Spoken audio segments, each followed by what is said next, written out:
Preocupados em qualidade de vida, saúde e sossego, muitos paulistanos têm migrado para o litoral. A Baixada Santista recebeu cerca de 65 mil habitantes em apenas 2 anos.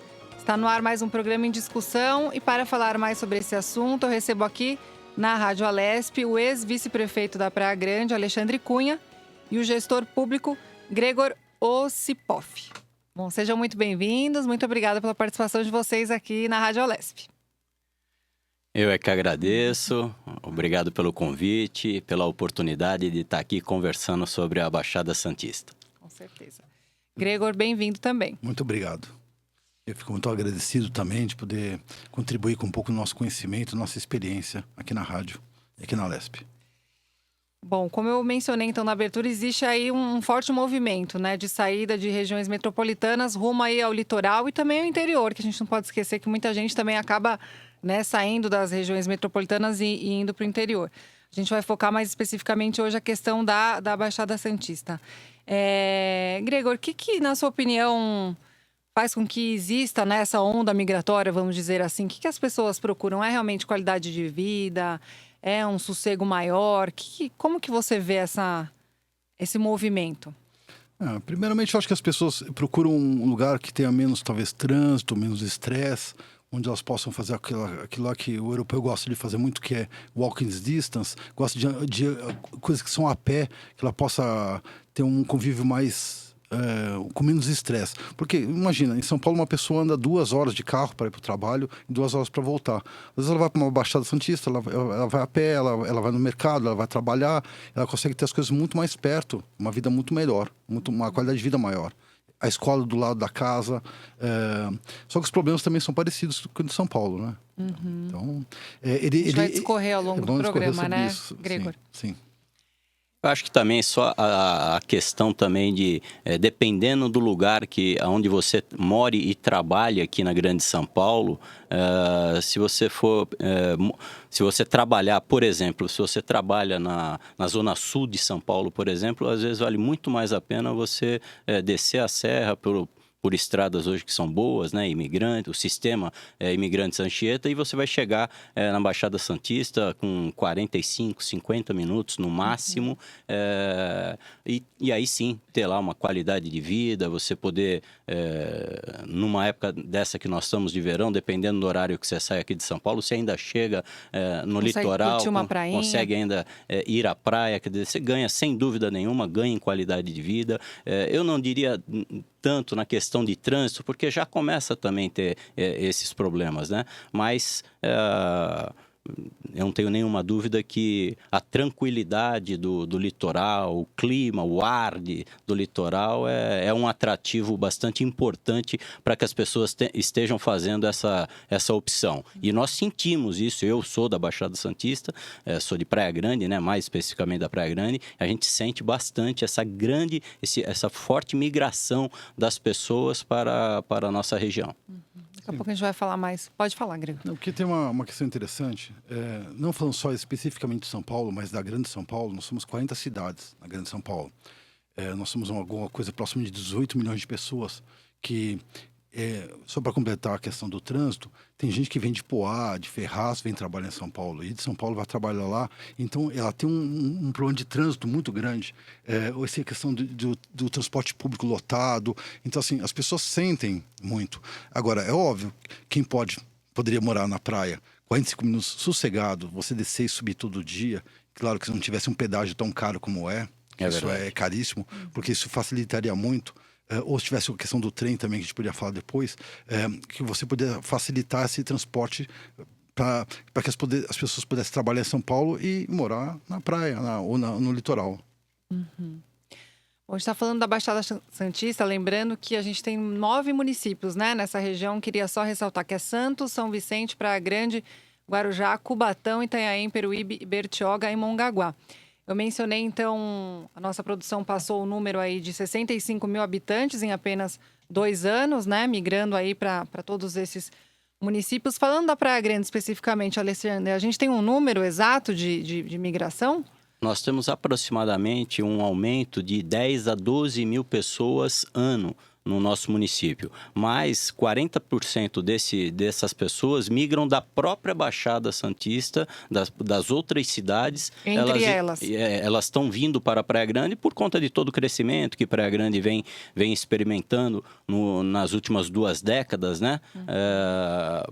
Muita gente migrando da própria região para a cidade, cerca de 40% disso. E o restante, sim, vindo da Grande São Paulo para lá. É bom lembrar que a Baixada Santista ela concentra um grande número de imóveis de veraneio. Então, também por conta disso, e aí quando você melhora um pouquinho a infraestrutura da região, a pessoa que já tem lá o seu imóvel, né, a sua segunda residência, quando você melhora um pouco a infraestrutura do local e volto a dizer, em Praia Grande melhorou muito, aí você tem um número maior de pessoas fazendo essa opção de morar naquilo que já é dela. Ela já tem o apartamento na cidade. Então, assim, Praia Grande vem crescendo bastante populacionalmente, muito por conta disso. Cresceu, criou uma infraestrutura e pessoas que já tinham a sua propriedade lá, aí optaram em se mudar para a cidade. Sabe, Alexandre, essa questão é muito bem observada, porque talvez o número seja muito maior. Porque a pessoa já tem um imóvel, ela simplesmente ela faz uma transferência de localidade, mas ela já tem um imóvel, ela já tem tudo montado, ela já tem toda a infraestrutura sua já montada. Então, ela pode ir de uma cidade para outra, ou de São Paulo para lá, vender o imóvel de São Paulo, ou até alugar o imóvel de São Paulo e transferir sua residência para a praia, né? É bem o que acontece. A pessoa acaba alugando o seu imóvel na Grande São Paulo, ou em São Paulo mesmo, e gera uma renda, e ela vai para aquilo que já é dela lá na Baixada Santista. E que acaba melhorando também, incrementando a economia, porque quando você tem um imóvel de veraneio, você mantém ele lá de uma certa maneira. Quando você passa a viver nesse imóvel, é o seu dia a dia, você vai dar uma melhorada no seu imóvel, você vai trocar os móveis, você, enfim, vai fazer lá. Então, isso também, só a questão da ida, das pessoas passarem a morar, já melhora bastante a economia. E você sente que essas pessoas moram também por conta de que, se for uma família inteira, você vai ter lá a matrícula da criança numa unidade escolar, seja ela pública ou privada. Você vai ter, se ela utilizar o sistema público de saúde, você vai ter a carteirinha da unidade básica de saúde. Então, você sabe realmente da onde essa pessoa migrou e quem veio para a cidade porque já tinha um imóvel ou adquiriu um agora recentemente, já que Praia Grande também é uma cidade que constrói tanto. Sim, sim. Praia Grande é uma cidade fantástica. Ela teve um grande investimento do governo estadual nos últimos 20 anos em questão de segurança, porque no começo dos anos 2000, antes de eu virar vice-prefeito, ela tinha arrastões, tinha uns problemas. E agora, realmente, a orla está maravilhosa, arrumada, linda. Ela até briga com Santos na beleza do seu maior jardim. Como é que fala? Maior jardim. Santos é o maior jardim de praia do país. Do país, eu acho que do mundo, falaram outro dia. São 7 quilômetros, né, de praia, de orla, e é um único jardim os 7 quilômetros todos. E Praia Grande tem uma vantagem que ela tem uma infraestrutura muito grande, já bem desenvolvida. Então, acho que quando você muda para uma cidade, hoje na praia, você pega São Vicente, Praia Grande, Bertioga principalmente, você pega Riviera e São Lourenço, elas são muito bem estruturadas, você tem todos os serviços básicos bem definidos pelo Estado e pelo comércio. Você tem uma questão hoteleira muito boa no Guarujá, com hotéis maravilhosos. Você tem marinas muito boas para você poder andar de lancha e jet ski. Então, assim, a região está muito bem servida. Vale muito a pena. Por isso até porque as pessoas estão se mudando para lá, né? Sim. Que a gente está colocando. Mas apesar dessa onda migratória que a gente está colocando aqui, a gente conversando um pouquinho, né, Alexandre, nos bastidores, ele mencionou essa questão mesmo que muita gente tem essa casa de veraneio na praia e acaba indo mais no Ano Novo e no Carnaval e acaba que não vai em outros momentos ao longo do ano. E aí eu queria puxar um pouquinho o gancho para a questão do turismo, né? O que a gente tem de atrativo na cidade? Como fomentar isso também através dos equipamentos de turismo. O que a gente poderia explanar nesse sentido, Alexandre? Eu acho que nesse sentido, nós ainda deixamos muito a desejar, e não só Praia Grande, e aí eu falo na Baixada Santista como um todo, porque tem um potencial turístico muito grande, seja através do restante de Mata Atlântica que nós temos na região, seja pelos nossos manguezais, pelas nossas cachoeiras, que permitem aí um turismo ecológico bastante importante, seja pelas nossas praias, que é o grande atrativo da região, mas nós temos um trabalho que deixa de ser feito, de um turismo receptivo da região, que poderia trazer para a região um número muito maior de turistas, fora daquele período da alta temporada, né? Na sazonalidade, né? Na baixa temporada. Praia Grande, por exemplo, nós temos numa única avenida, a Avenida dos Sindicatos, mais de 12 mil leitos. Então, deveria-se haver ali um turismo receptivo para atrair o turista, ainda que fosse dos próprios sindicatos, por exemplo, da América do Sul, aqui, atrair um turismo internacional aqui da América do Sul mesmo. Nós seguramente incrementaríamos o comércio local. A gente sabe que o investimento no turismo traz um retorno bastante importante para as cidades, e eu não tenho dúvida nenhuma que a Baixada Santista, se pensasse de forma coletiva, se unisse, até Cubatão, que não tem praia, que não é uma estância balneária, tem lá o seu parque ecológico, tem regiões, você tem passeios pelos manguezais e rios de Cubatão que são muito, muito bonitos. Então, nós deveríamos, lá junto dos órgãos do CONDESB, da AGEM, que são os órgãos que reúnem os governos locais, né, as 9 prefeituras e o governo do estado de São Paulo, deveriam se unir para trabalhar esse receptivo do turismo, que seria, sem dúvida nenhuma, um alento para o comércio local, para a indústria do turismo bastante importante. Além dessa questão do turismo já natural de lá, né? Como o Alexandre coloca, a questão das cachoeiras. Quer dizer, o local ele é muito propício para a exploração desse turismo, né? A gente também falou um pouquinho nos bastidores, Alexandre, um pouco dessa dificuldade também de trazer algumas atrações para a cidade. Existe aí uma burocracia também que envolve tudo isso, né, Alexandre?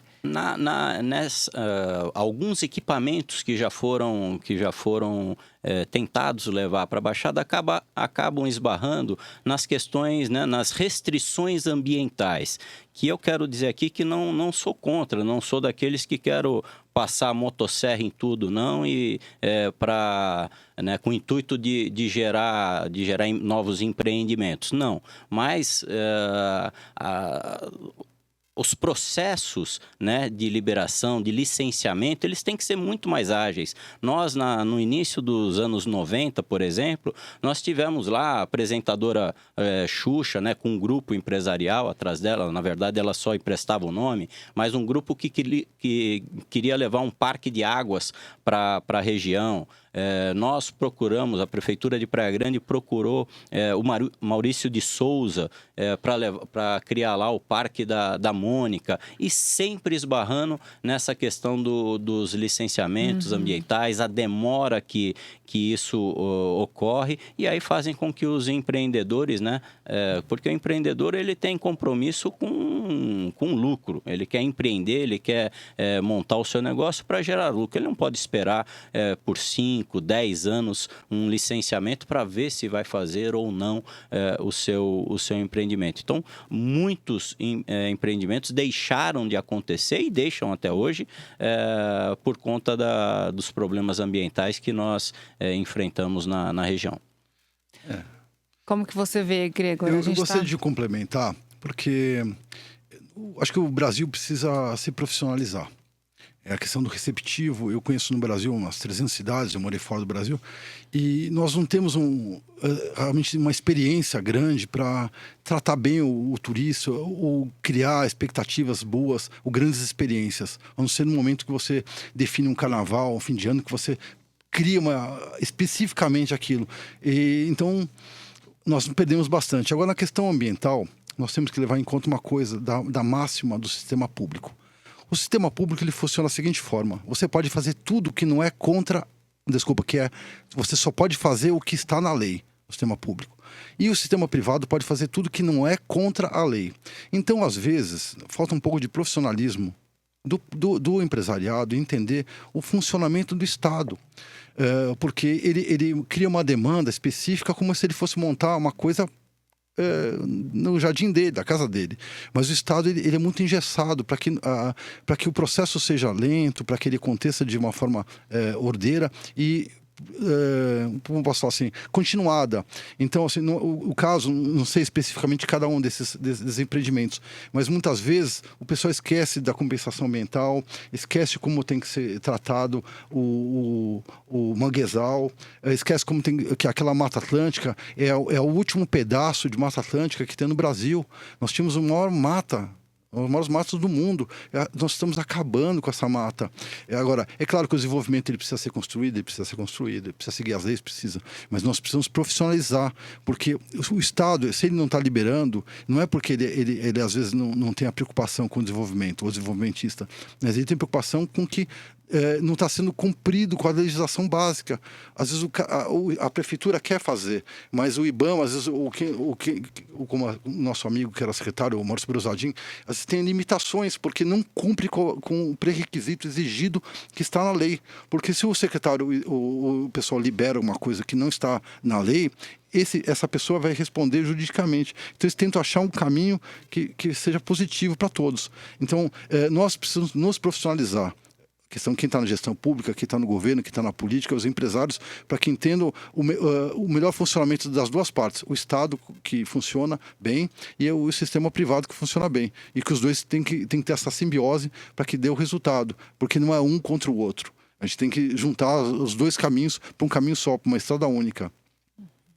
Eu concordo, Grego, porque realmente a gente é necessário que todos nós possamos pensar na preservação, não só para nós, mas também para as gerações que virão. E eu entendo isso e concordo, faço coro com você com essa preocupação. Sim. Mas a nossa vivência lá tem mostrado que às vezes não adianta simplesmente seguir o que a lei determina, o que a lei permite que seja feito.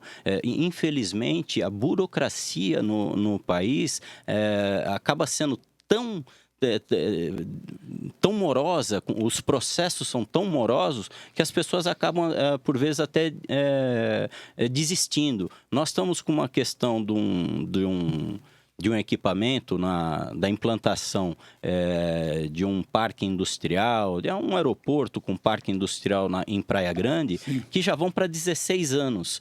Troca governo, já passaram 3 governos, 3 secretários diferentes, e aí os processos param, voltam, altera-se legislações, volta tudo para trás, e assim, é uma empresa fortíssima, que tem todo um assessoramento na área ambiental e está trabalhando toda a questão da compensação. Ora a compensação tem que ser no mesmo bioma, ora não precisa, aí vai se buscar num outro lugar. Então, eu concordo que deva haver a preocupação com as questões ambientais, sou contra a derrubada de mata, o aterramento de áreas de várzea, de mangues, sim, sim. De maneira nenhuma eu faço coro com isso, mas eu acho também que nós temos que trabalhar a questão do desenvolvimento econômico da região, como foi dito aqui, como foi aberto o programa. É uma região que está recebendo muitas pessoas e atrás dessas pessoas todas vem a necessidade de geração de empregos e a gente precisa. E não são só essas pessoas. Quando é colocada a questão do turismo e a falta de opções, né, que nós temos na região, são vários equipamentos que poderia... Hoje qualquer equipamento um pouco maior já é necessário atender a legislação de impacto de vizinhança. Então, translocal, sim. do trânsito, entendemos isso tudo.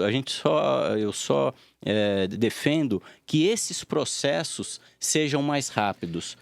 Mas eu entendo que também a burocracia ela existe justamente para para cercar, né, aquelas coisas erradas que infelizmente acontecem. É que assim, o Estado antigamente ele não era burocrático, se a gente for fazer um estudo do Estado. Porque nós temos o Estado e o governo. O Estado é o que ele perpetua. O governo ele é sazonal, de 4 em 4 anos, de 8 em 8 anos. E o Estado ele começou a ser burocrático porque nós vivemos num período imperial na República, que o presidente, o governador faziam o que queria. Então, assim, eles eram donos do Estado. E o Estado não tem dono. O Estado é de todos nós. O governo, ele ajuda a organizar o Estado. O Estado, ele vai viver 200, 500 anos enquanto o Brasil existir.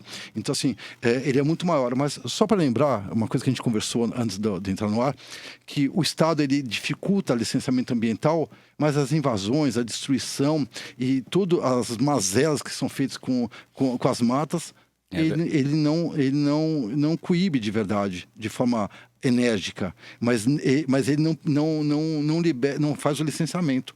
Então é uma incongruência. Você às vezes não consegue licenciamento do espaço do parque, depois de 1, 2 anos invadem aquele terreno, destroem tudo e tomam conta e não fazem nada, nenhuma compensação, jogam lixo de qualquer jeito, o esgoto de qualquer jeito, então você acaba não dando uma devida satisfação para a sociedade e não cuidam do bem público, que é o bem maior, que é a natureza, né?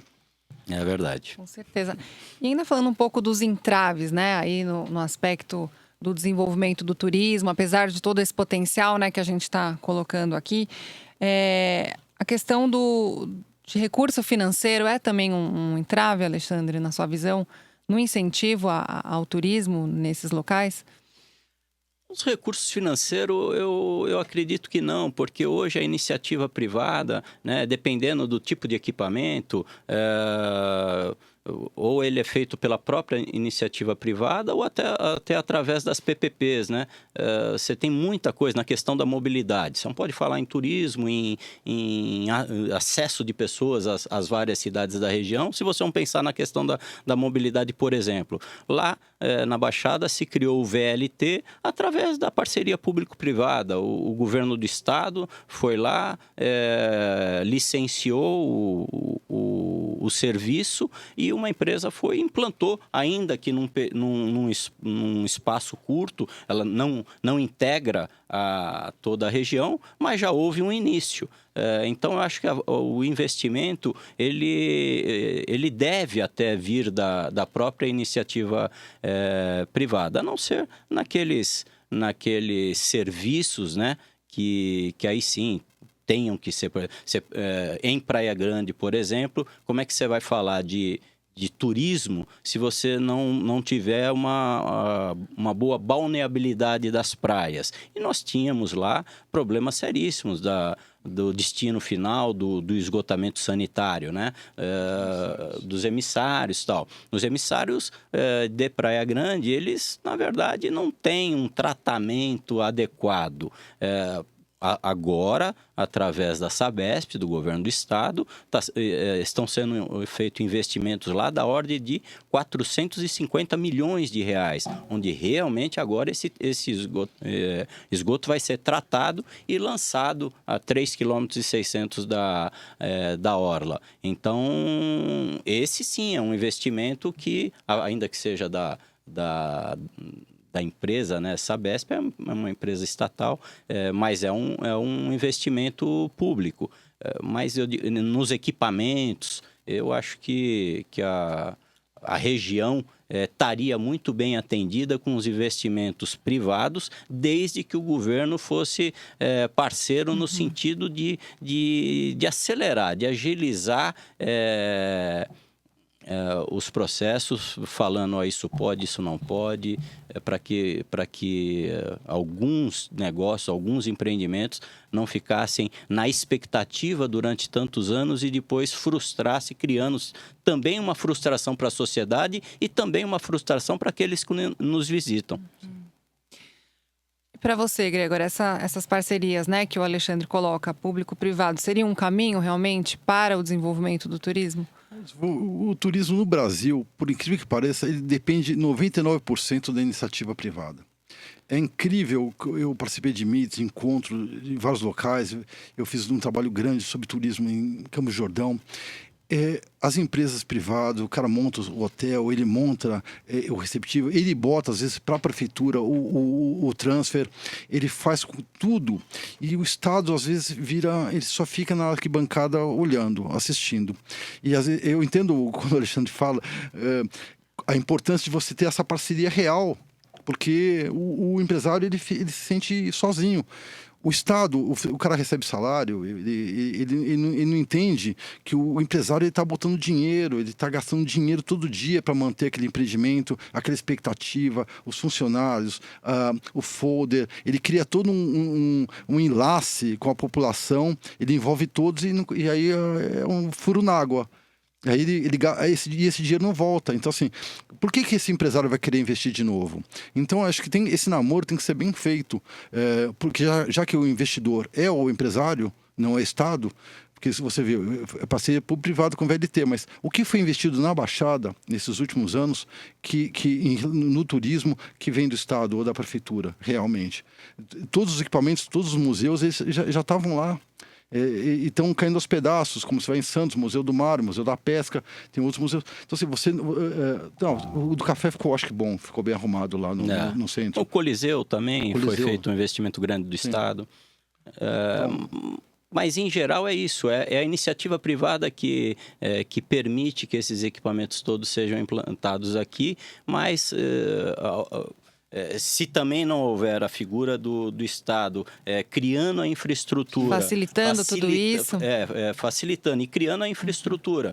Quem viria hoje para a Baixada... para Praia Grande, se a gente ainda tivesse aquela visão de uma cidade insegura como era há alguns anos atrás. O governo do Estado botou esse dinheiro, botou policiamento, fez todo um trabalho lá, né? Desculpa Daqui a pouco a gente vai falar mais sobre isso, a gente vai fazer um intervalo rapidinho.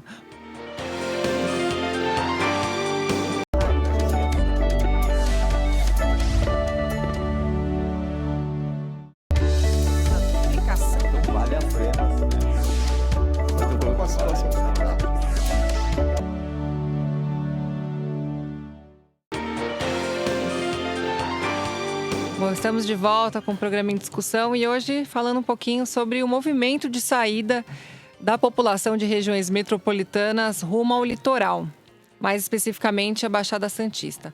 No primeiro bloco, então, do nosso programa, a gente falou um pouquinho, reforçou a questão do turismo, né? O que pode ser feito aí para a gente fomentar mais esse aspecto na Baixada Santista. Eu queria, nesse segundo bloco, falar um pouquinho sobre a questão da segurança pública, que eu acho que é um aspecto bastante importante também de ser colocado.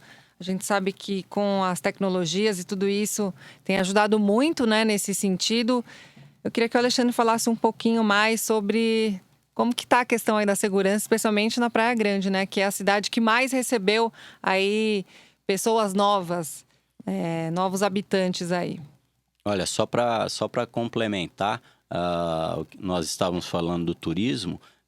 Praia Grande é a quarta cidade, é o quarto destino de turismo doméstico do Brasil. É a quarta cidade que mais recebe turismo doméstico, né? Turismo de brasileiros no Brasil. Então, dá para se ter uma ideia aí do número de pessoas que nos visitam. E não nos visitariam nesta quantidade se nós tivéssemos uma cidade insegura, como já foi há algum tempo.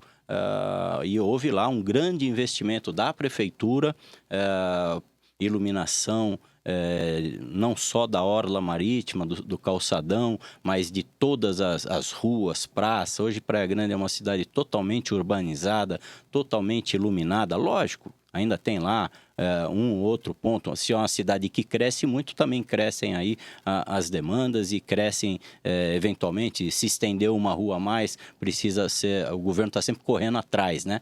Para promover essa benfeitoria. Mas uma cidade que está toda ela iluminada, agora recentemente substituindo essa iluminação por iluminações de LED. Existem instalados. Quando foi da construção da segunda pista da Imigrantes, tinha uma empresa lá que passou todo o cabeamento de fibra ótica através de um sistema não destrutivo, né? Por os tatuzinhos que eles chamavam lá, que passava por debaixo da terra. Então, Praia Grande aproveitou aqueles equipamentos que ali estavam, abriu um processo licitatório e aquela empresa que já estava instalada ali na Baixada acabou ganhando essa licitação e implantou também todo um cabeamento de fibra ótica na cidade. E isso permitiu que hoje Praia Grande tivesse uma grande central de monitoramento com a instalação de 2.500 câmeras de segurança, sejam nos próprios municipais ou espalhada pelas ruas. Praia Grande hoje tem câmera com reconhecimento facial. Agora, nessa temporada de verão, num show lá, foi reconhecida uma pessoa que era procurada e foi reconhecida por essas câmeras. É lógico que precisa de uma integração maior com o cadastro do governo estadual, da Secretaria de Segurança Pública, para que com um cadastro maior, esse reconhecimento poderia ser também maior. Hoje tem câmeras com reconhecimento das placas dos veículos. Então, se você tiver o seu veículo furtado no município de Praia Grande, você rapidamente informar a Guarda Municipal ou a Polícia Militar. Se esse carro passar por uma dessas câmaras, já vai ser dado um alerta lá na central de monitoramento e você vai saber para que rumo tomou o seu veículo. Então, a recuperação é muito maior e, por conta disso, os números de ocorrências diminuíram bastante. Ainda não é o que nós queremos que os índices de violência cada vez sejam menores. Ainda em Praia Grande, em relação à Baixada Santista, em alguns dos crimes ainda é a cidade que mais tem, mas percentualmente, seguramente é a cidade que mais derrubou esses índices. Nós temos também um grande investimento na Guarda Municipal. Hoje, a Guarda Municipal de Praia Grande ela é responsável por 60% de todas as ocorrências que são feitas no município. Então, no atendimento de 60% de todas as ocorrências. E o governo do estado que acaba aumentando o efetivo lá de forma gradual e nas épocas de temporada de verão, como aqui se encerrou agora essa semana, mandando para lá um efetivo, um efetivo sazonal, só para essa época. Então, mas foi feito sim um grande investimento lá, por parte da prefeitura e, de certa maneira, por parte do governo estadual também. Certo. Gregor, quer complementar com alguma coisa? Eu queria falar realmente o trabalho que especificamente Praia Grande fez é um trabalho fantástico na questão municipal e na questão governamental também do governo do estado, porque eu não tenho esses dados agora para falar, mas talvez Praia Grande tenha feito a maior transformação nesse Big Brother de câmeras, talvez do Brasil, no porte de Praia Grande. Que talvez Praia Grande, assim, para o nosso padrão do estado, é uma cidade grande, mas no Brasil é uma cidade gigante. Assim, ela tem população de capital. Então, assim, e esse Big Brother, esse controle foi realmente significativo, porque baixou realmente a violência, dá uma sensação de segurança muito grande e minimizou os arrastões e todos esses problemas que uma cidade grande tem, que tinha na época da temporada, que era terrível. Então, assim, eu acho que Praia Grande vem com uma referência muito grande, até para poder levar essa experiência para outras cidades, para mostrar um pouco como é que você pode minimizar essa questão da droga, do tráfico, do roubo e das mazelas da bandidagem, né? Daqui a pouco a gente vai falar um pouco sobre a questão de saúde e saneamento básico, que eu acredito que são 2 temas bastante importantes. Mas antes disso, eu queria falar um pouquinho sobre a questão da mobilidade urbana, que eu acho que é um aspecto também bem importante. A gente sabe que os serviços ali na Baixada, eles são bem regionalizados, né? Na própria área da saúde, a gente sabe que dependendo da questão do paciente, ele é levado para um local, né? Então, o paciente, por exemplo, de coração, ele vai para a Santa Casa em Santos, né, Alexandre, que a gente estava comentando. Se o paciente é de trauma e neuro, ele vai ali para Praia Grande. Quer dizer, existe essa questão. Eu acho que, puxando esse gancho, a gente não pode deixar de falar da questão da mobilidade urbana, né? Como que está essa questão desse fluxo aí, Alexandre?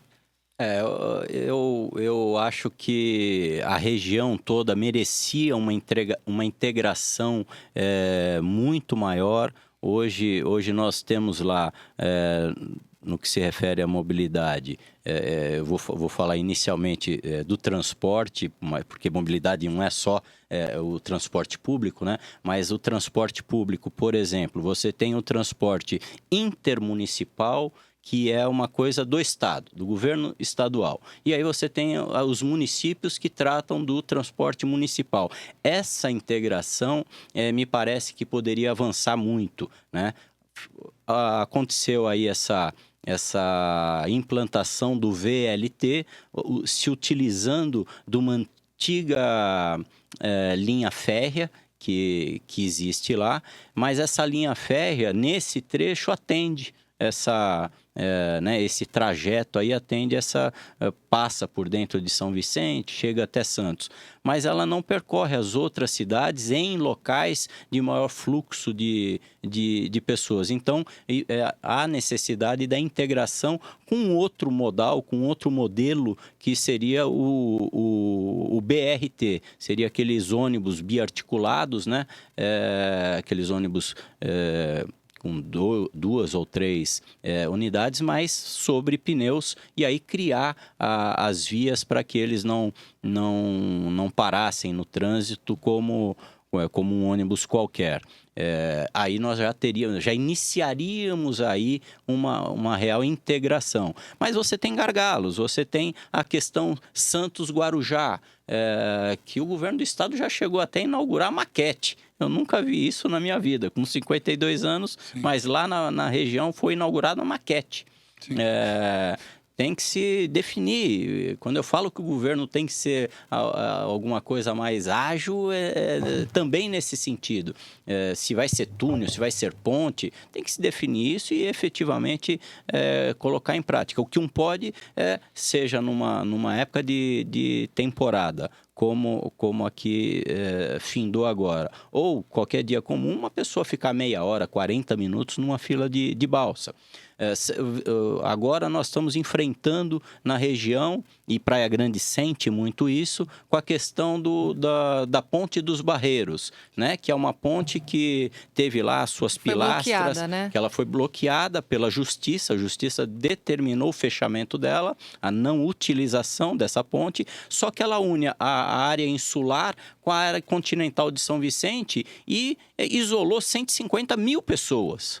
E aí a prefeitura fala, não, isso é problema do Estado, o Estado fala, não, isso é problema da prefeitura, e o povo nessa situação. Então, como se falar em mobilidade urbana, como se falar em transporte, se as pessoas não conseguem se locomover, não consegue nem se entender entre os entes de governo, né? Agora o governo federal anuncia uma liberação de verba de 50 milhões de reais para a recuperação dessa ponte. Que bom, tomara que saia, que inicie obras logo, porque a gente também sabe qual é o tempo que as obras públicas no Brasil levam. Mas com a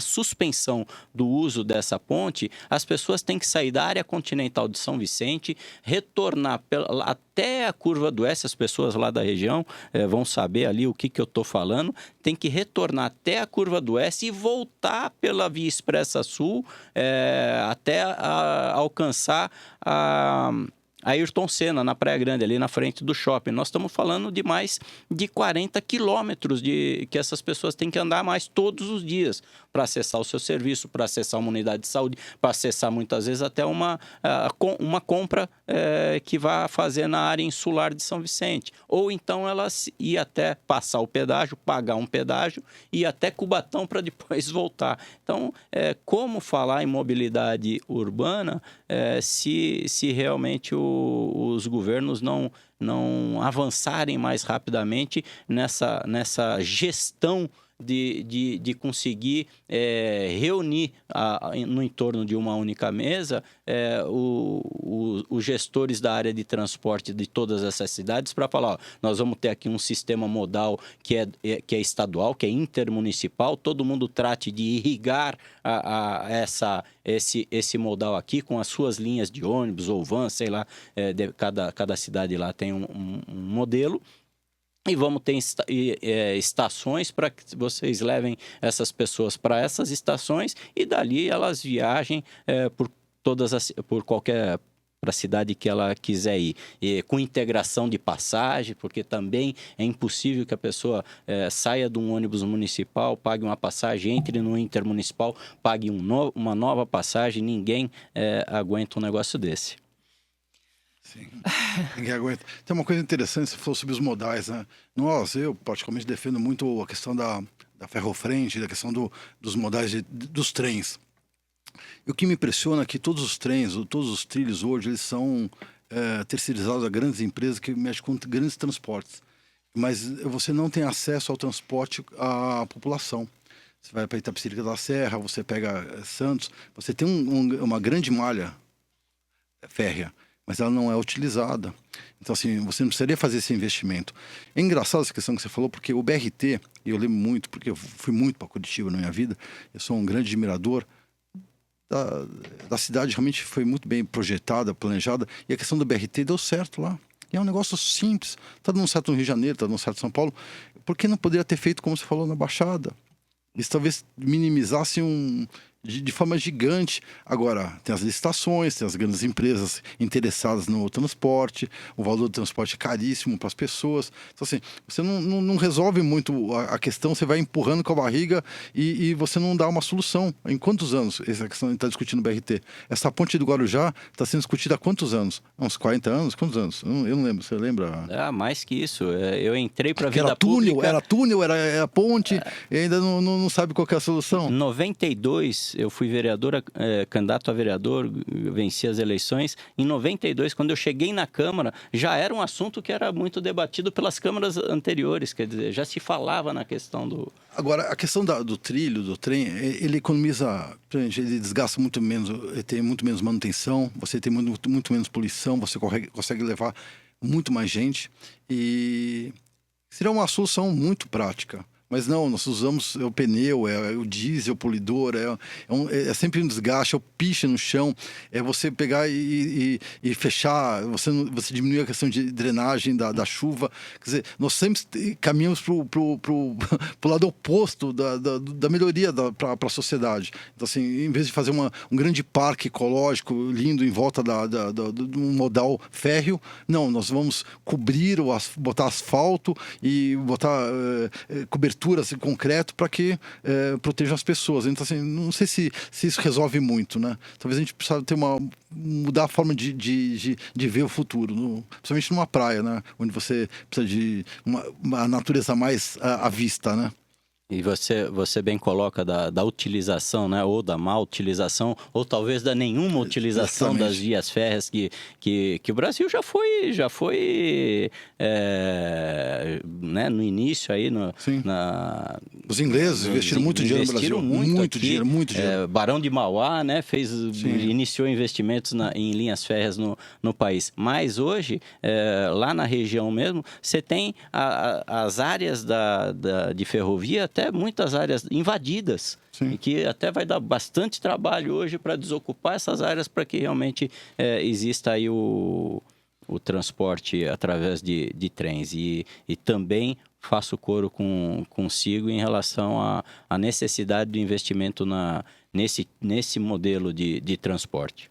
Sempre que Bom, falando um pouquinho agora da área da saúde, né? A gente sabe que com esse crescimento aí populacional, as ocorrências aumentam. Será que nós estamos preparados para todas essas demandas? Quais são as principais reivindicações nesse sentido, Gregor? A questão, a gente entende a saúde como uma questão hospitalar. É incrível isso, né? Você acha que a saúde é hospital. Tem hospital, você tem saúde.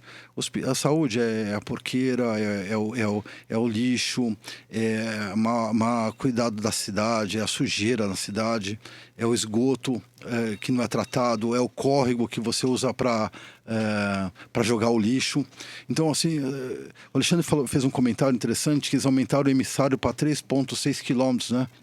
Distância, com investimento de 400 milhões de reais. Eu me assusto um pouco com essa informação. Quer dizer, a gente está usando a mesma teoria portuguesa de 1500, que é onde você faz a diluição do esgoto na água e acha que isso não vai dar um resultado negativo. Uma cidade como Praia Grande, uma mega cidade maravilhosa como ela, como Santos, como Guarujá, como todos, tinham que usar um modelo de tratamento de esgoto. Tem um tratamento local e nunca mais fazer esse absurdo, desculpa, essa é uma opinião minha, de jogar o esgoto na água. Porque esse esgoto ele volta para o povo que está que tá banhando, que está se banhando. Então, assim, é um ciclo que não se fecha. Então, assim, essas doenças, esse maltratamento da água vai voltar para a população. Então, assim, as pessoas que estão ouvindo, elas têm que entender que o córrego não é para jogar lixo, que a rua não é para ser jogada lixo, porque esse lixo todo, ele causa vetores de transmissão de doença, você tem outros parasitas, você cria problemas muito maiores que vai acumular com atendimento em hospitais, que poderiam ser tratados com coisas mais sérias do que simplesmente pequenas doenças de pele e respiratórias que você causa tratando mal a cidade, né? Agora, essa questão do esgoto é interessante porque nós trabalhamos bastante nessa área e o Brasil tem 37%, se não estou enganado, de esgoto tratado. Então, assim, todo mundo ou joga no rio ou joga em algum lugar. Então, assim, a sociedade vai ficar doente. Então, ele está indo, de novo, contra a natureza humana, contra o cuidado da vida. Até para... eu não sei se eu acabei me expressando mal aqui. Eu só vou voltar um pouquinho na história. Sim. No que se refere ao esgotamento sanitário na Baixada Santista.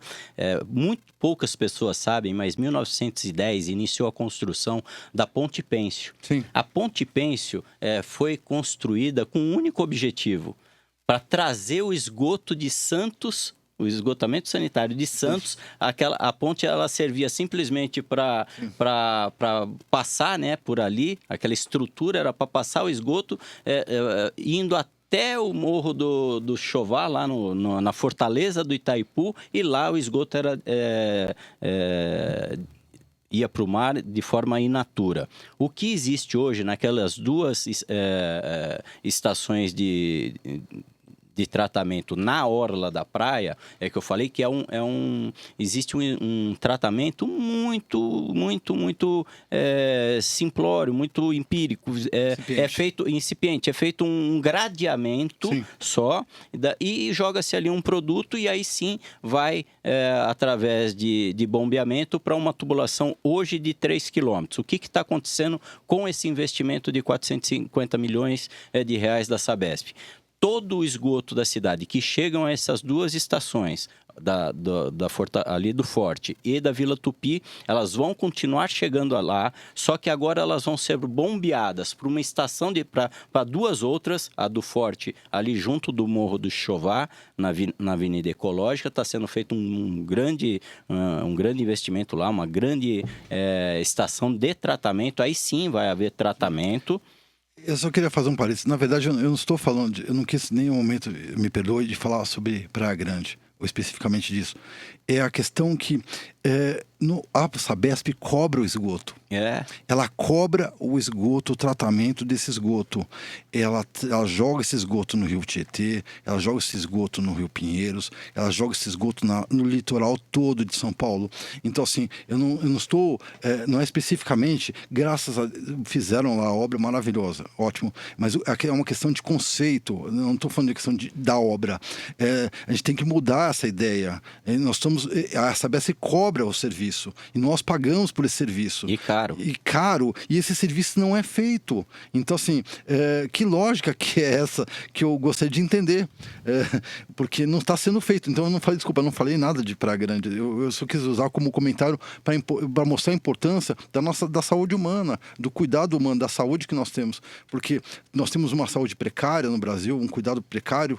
Então, nós precisamos nos cuidar bem para não precisarmos do sistema público. Então, quanto menos nós usarmos o sistema público, melhor, porque não vai ser atendido. Então, a gente tem que começar a olhar essa questão transversal, que a saúde, ela depende também do cuidado com a nossa água, que, na verdade, nós somos basicamente água, né? Nós precisamos dessa água para viver, que não é só para tomar banho, para se banhar lá na praia maravilhosa de Praia Grande. É verdade. Mas só complementando, com essa nova obra, agora sim vai ser feito um tratamento e aí ela volta, através de bombeamento, para essa ampliação dessa tubulação e aí vai ser despejado no mar.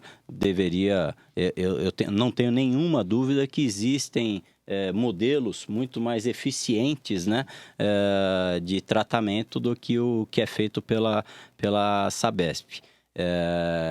Mas né, na questão que foi posta da questão da saúde, e o Gregor fala, a gente pensa na saúde e pensa em hospitais, e a coisa vai muito além disso, e com muita razão. E eu também, quando penso em saúde, o que me vem primeiro à cabeça não é o hospital, porque o hospital acaba, é aquilo que a gente deixou de fazer. Se chegou lá, excetuando-se a questão dos acidentes, né, que passa primeiro numa unidade de pronto atendimento e depois numa unidade hospitalar, mas o que nós precisamos melhorar muito é o atendimento primário de saúde, porque se isso fosse muito bem feito, nós seguraríamos aí 70% de todos os problemas na área de saúde, com o atendimento primário, com o atendimento básico, que é você se antecipar ao problema. Existe no Brasil um programa, que é o Programa de Saúde da Família. Esse programa, ele prevê o quê? Que pelo menos no papel, o que está previsto é que as equipes de saúde da família visitem a casa das pessoas, que o médico, que ele seja sempre o mesmo para resgatar aquela coisa que tínhamos os nossos pais, que o médico conhecia todo mundo, e se conhece todo mundo, conhece o médico de família. A ideia é resgatar isso. Só que com o volume de pessoas, Praia Grande, por exemplo, ela tem 100% da sua extensão coberta pelo Programa de Saúde da Família. Só que agora foram para 28 unidades, com 92 equipes. Nós tínhamos 27 unidades e tínhamos 92 equipes. Então, está se aumentando o número de unidades e o número de médicos. A equipe de saúde da família é um médico generalista, uma enfermeira padrão, 2 enfermeiras auxiliar e as 5 agentes comunitárias. Para que se possa permitir fazer todas essas visitas domiciliares e se antecipar. Aquele morador, munícipe, que tem lá um programa crônico de saúde, se você faz bem esse monitoramento, ele seguramente não vai parar numa unidade de pronto atendimento. Eu tenho uma observação interessante. Em São Paulo, a gente tem uma experiência grande aqui na Secretaria de Meio Ambiente, e fizemos uma pesquisa. E nessa pesquisa a gente perguntou para as pessoas: para que serve o córrego? Por que serve aquele córrego que passa aquela aguinha lá? As pessoas responderam: para jogar lixo. Isso me deixou chocado, porque as pessoas acham que aquilo é para jogar o lixo. E quantos córregos tem na Baixada, nos manguezais que estão morrendo? E aqui em São Paulo, os rios enterrados. Então, assim, e voltando à questão da saúde, complementando, o cara vive do lado do córrego, do lado do lixo, do lado daquela umidade, daquela sujeira toda. E, então, da onde que ele acha, a população acha, que isso pode dar certo. E os nossos gestores também deveriam pensar bastante nisso e informar essa população, com esses médicos da família, com esses programas, o quanto que essa porqueira que nós causamos volta de forma exatamente igual que nós colocamos. É 1 para 1. Então, assim, não tem como diluir Eu isso. diria que volta mais agressiva. Mais agressiva ainda. É você comer uma coisa estragada. Então, assim, e você cultivando isso. Então, assim, da onde que nós podemos achar que isso pode ser saudável e pode realizar, pode ser positivo.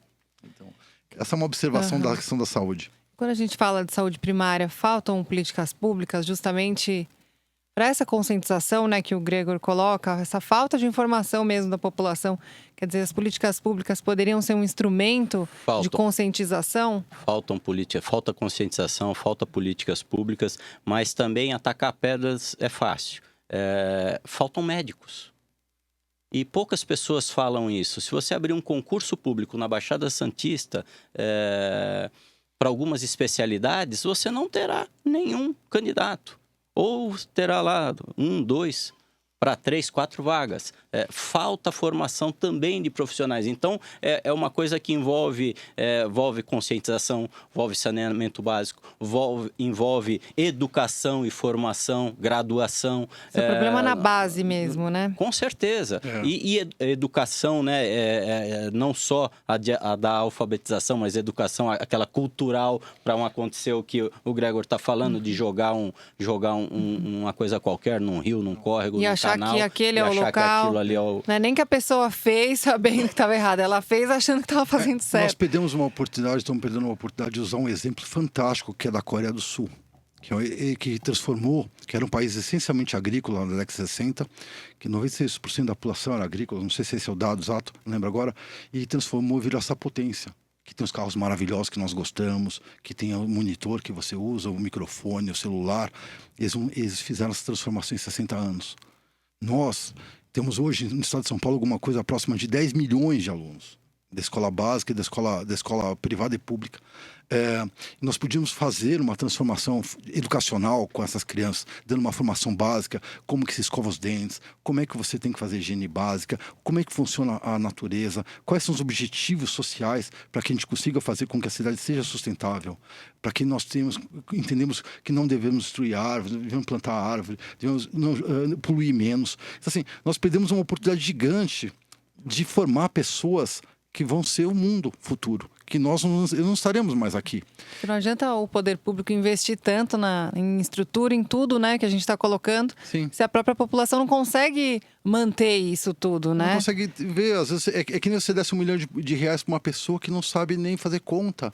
Então você precisa formar, as pessoas precisam entender como que funciona, como seria o melhor funcionamento. Não só matemática e português, mas uma questão social, um convívio social.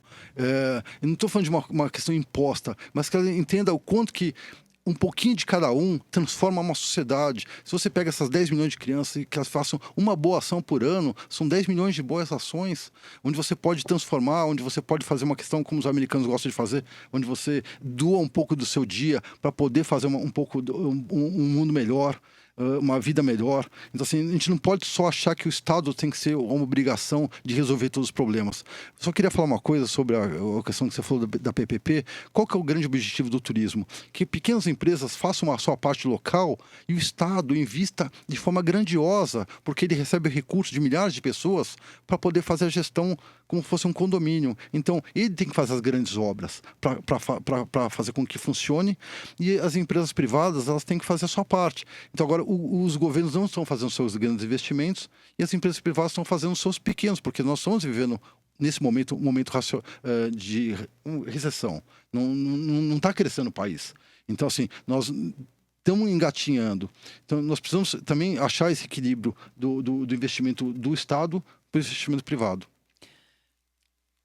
Gente, o assunto tá muito bom. Eu tenho certeza que teremos muito mais coisa para colocar aqui. Até o Alexandre sentiu que ele queria complementar, mas o nosso tempo chegou ao fim. Quero agradecer muito. Depois a gente vai marcar a parte 2 do programa aí, que eu tenho certeza que tem bastante assunto. Mas eu quero agradecer a verdadeira aula que eu tive hoje aqui com o ex-vice-prefeito de Praia Grande, o Alexandre Cunha, e o gestor público Gregor Ossipoff. Gente, muito obrigada pela participação de vocês. Eu quero agradecer também a nossa audiência, aqui sempre muito importante. E até o nosso próximo encontro. Tchau, tchau.